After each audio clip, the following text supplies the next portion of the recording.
dito si Guada. Mamaya gabi pa siya uwi. Kaya sulat-sulat ka.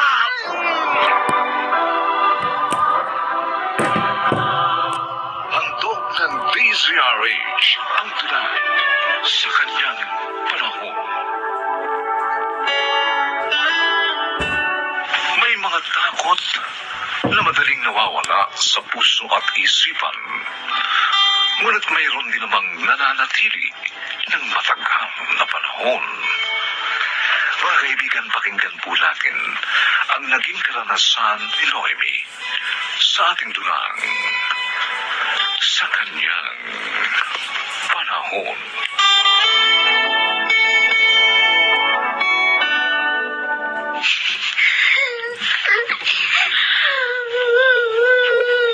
Ganyan na siya, Ate Clotilde.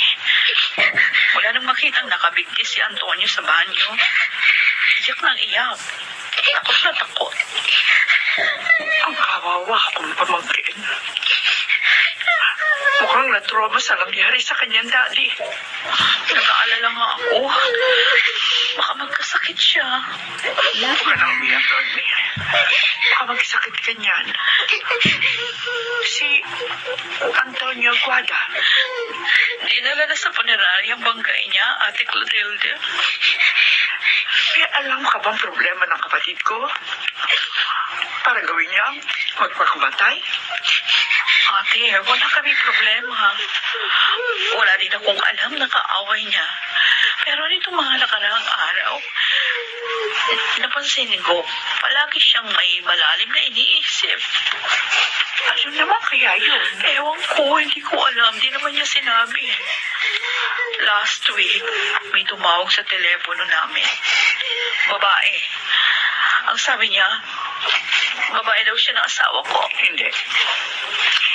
Hindi magagawa ng kapatid ko ang pagtaksa lang ka. Yun nga rin ang sabi ni Antonio. Kaya naniwala ako. Hanggang kanina nga, nakita na lang namin wala nang buhay ang asawa ko.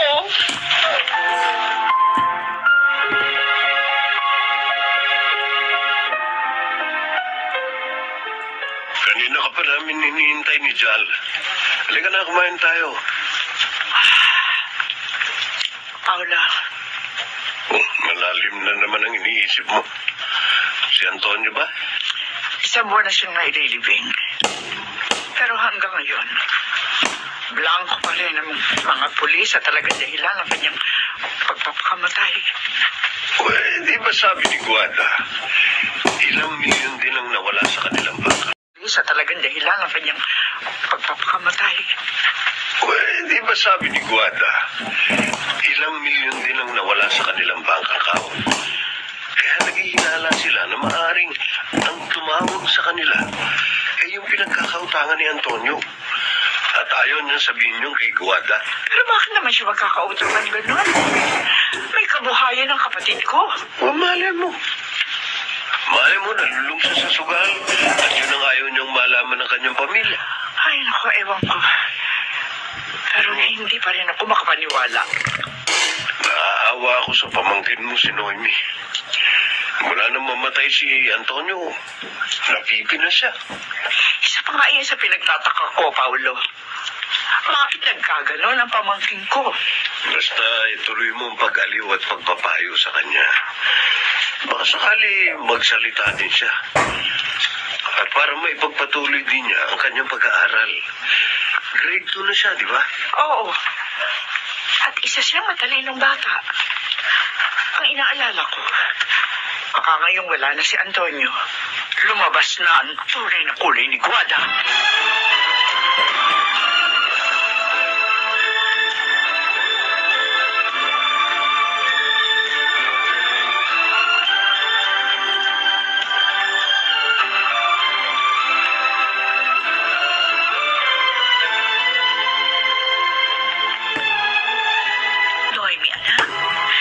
Nandito ang Tito Clotilde mo, dinadalaw ka?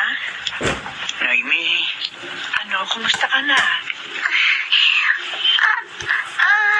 Sumaysaynyas lang siya. Pero nakangiti. Oo, ibig niya sabihin yan, ate, okay lang siya. Mabuti nga marunong na siya ngayon ng sign language. Nakakapag-communicate na siya ngayon sa mga tao. Ano kaya kung patingnan mo siya sa doktor? Kaling natin. Makapagsalita siya uli. Kapag nabigyan siya ng tamang gamot. Hayaan mo, ate. Gagawin ko yan. Sandali lang, ha? Kukuha ko ng mami merienda natin. Naime? Mabait ba sa'yo si Guada?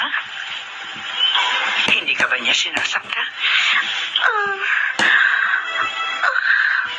Bigla siya nalungkot.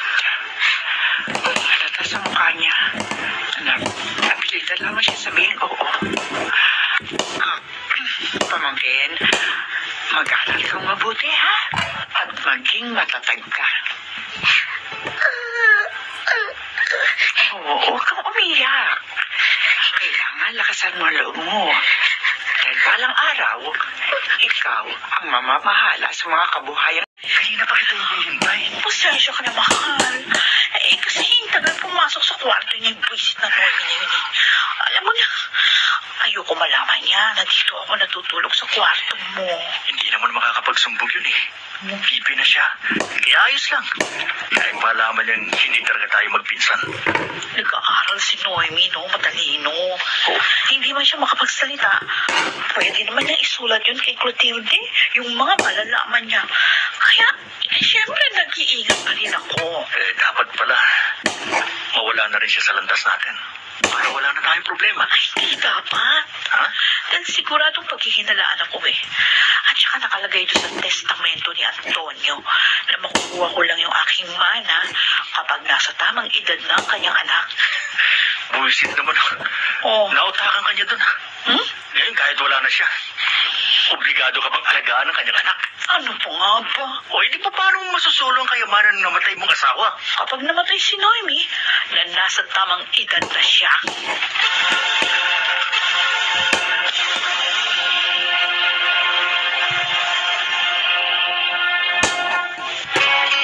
Jal, bakit ka lang umuwi? Wala ka namang overtime sa office, di ba? Dumaan po ako sa school ni Noemi, Mami.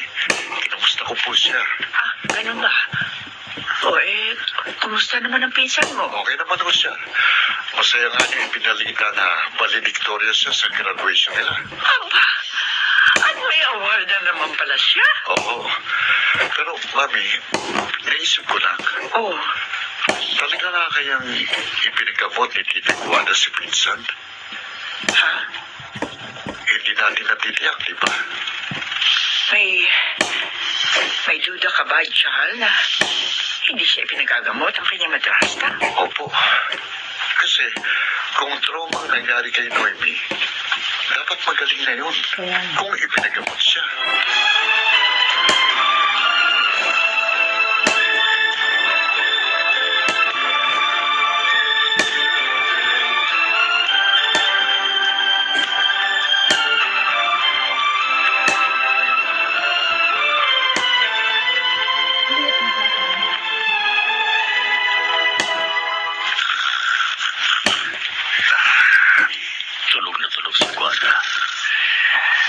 Napagod sa ginawa namin ng Loka. Palibasa matanda na. Pero ako, gising na gising pa rin. At mainit na mainit pa. Si Noemi, nag-iinit ang katawan ko sa kanya. Lalo siyang kumanda ng magdalaga na. Si Noemi, nag-iinit ang katawan ko sa kanya. Lalo siyang kumanda ng magdalaga na. Napaka-sexy niya kanina nang makita ko siyang naka-shorts at naka-tube. Ang puti niya, ang kinis ng balat, walang kulubot. Hindi katulad itong si Guada. Retokado na ang katawan. Ay, kailan kaya kita masosolon, Noemi? Kailan?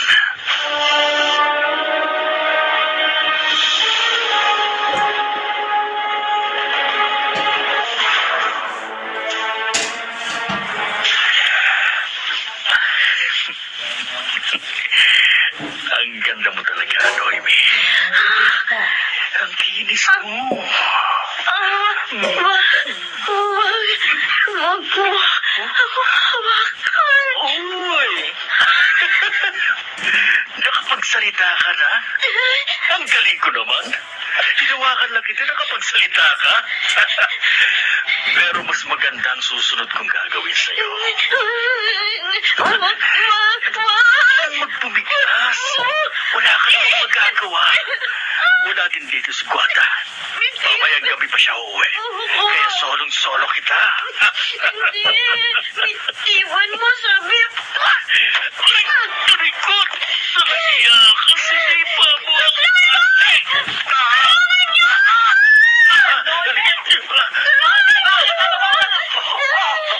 Ang ibig sabihin nito?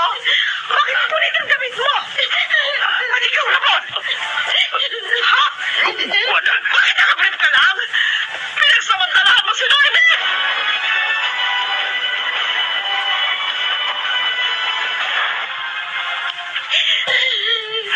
Noemi?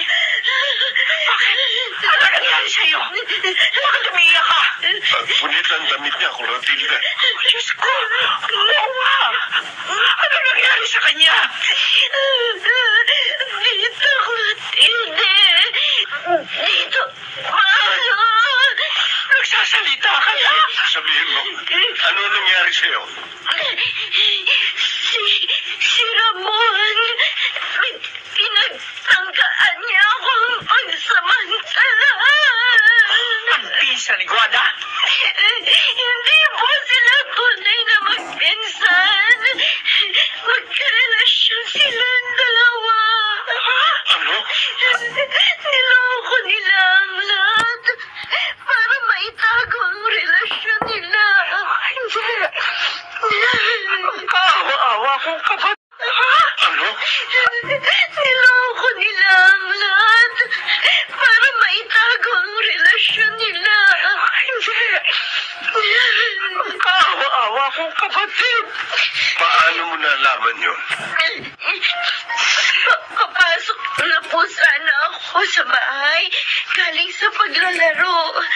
Nang marinig ko ang pag-aaway ni Daddy at Ramon.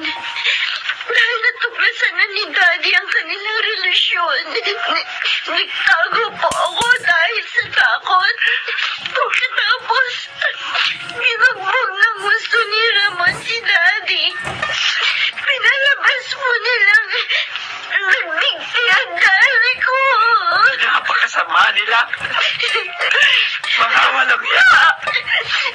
Binayaran din nila ang kakilala nilang kumuha sa bangkay niya para manatili lihim ang lahat.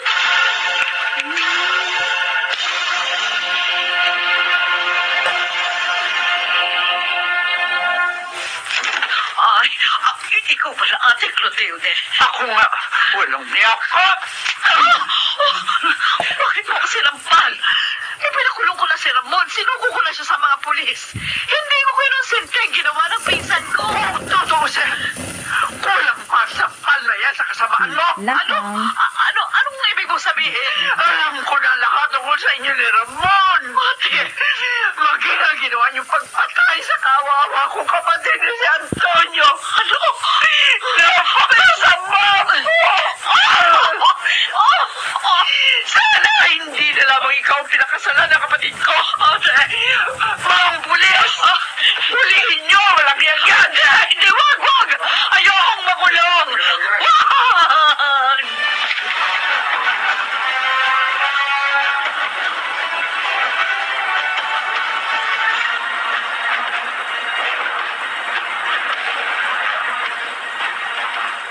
Baby, narito na tayo sa punto ni Tito Antonio. Salamat sa pagsama ninyo sa akin dito, Kuya John. Tita, Tito, Ako na maglalagay ng dala natin bulaklak sa puntod ni Kuya. Sige, Paolo. Pinsan, ano gagawin mo? hihingi lang ako ng tawad kay Daddy, Kuya. Daddy, I'm sorry. Matagal bago nagkaroon ng katarungan. Ang ginawang pagpatay sa inyo ni Tita Guada sa niya. Pero ngayon, malaya na po ako. Patawarin niyo po sana ako. Dahil ngayon lang ako nakapagsalita. Tahanan, Noemi. Kung nakikita ka ng daddy mo ngayon, alam ko, hindi niyo ko gustuhin magdusa ka pa. Mag-isa na pa ako ngayon. Ida Clotilde. Kayang mag-isa sa buhay. Huwag mong sabihin yan, Noemi. Hindi ka nag-iisa. Oo nga, pinsan. Narito pa rin kami. At patuloy ka naming sasamahan sa iyong pakikibaka sa buhay na ito.